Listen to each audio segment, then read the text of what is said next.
দেখুন জাভেদ সাহেব, জনি আপনার ছেলে না হলে এতদিনে ওকে আমরা বিশ্ববিদ্যালয় থেকে বের করে দিতাম। শুধু আপনার মুখের দিকে তাকিয়ে আমরা এখন ওর বিরুদ্ধে কোনো ব্যবস্থা নিইনি। প্লিজ আপনি আপনার ছেলেটাকে বোঝান। তুই মারতে গেলি কেন? তুই কি ভেবেছিস আমি এগুলো কিচ্ছু বুঝি না? তুই এগুলো কেন করিস? তাহলে তো আপনি এটাও জানেন যে আমি ছেলেগুলোকে কেন মারছি। জানি তো।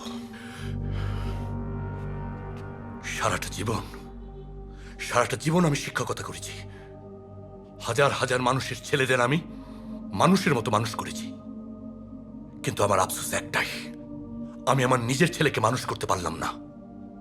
সারা জীবন তুমি একটা অমানুষ থেকে গেলে। তাহলে আমাকে মানুষ করা থেকে আপনাকে ঠেকাইল কে? মানে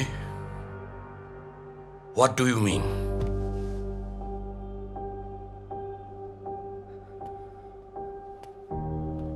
দাঁড়াও দাঁড়াও বলছি। জনি, আমার দিকে তাকাও। তাকাও আমার দিকে। আমি তোমার জন্য কিচ্ছু করিনি, কিচ্ছু করিনি আমি তোমার জন্য। আজকে সবকিছু ক্লিয়ার করে যেতে হবে। কি ক্লিয়ার করবো আব্বু? আমি কি ক্লিয়ার করব? আপনি জানতেন না আমি ক্রিকেট খেলতে পছন্দ করতাম? ক্লাবে ভর্তি হয়েছিলাম, আপনি আমাকে ক্লাব থেকে ছুটাই দিচ্ছেন। আপনার ভয় লুকা লুকা বাসায় আমি প্র্যাকটিস করতাম, আমার ব্যাটও ভেঙে ফেলছেন। আদর্শ ছেলে, শুধু একটা আদর্শ ছেলে। আপনার স্বপ্ন পূরণ করতে গিয়ে আব্বু আমি আমার নিজের স্বপ্নগুলোকে মেরে ফেলছি। Have you ever realise that? কি বললে তুমি?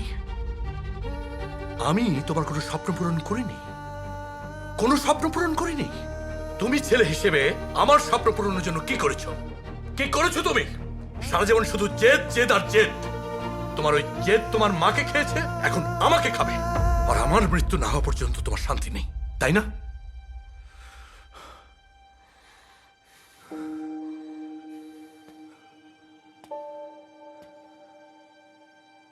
একটা মা মরা ছেলের মা হইতে আপনাকে কেউ বলে নাই, কিন্তু আফসোস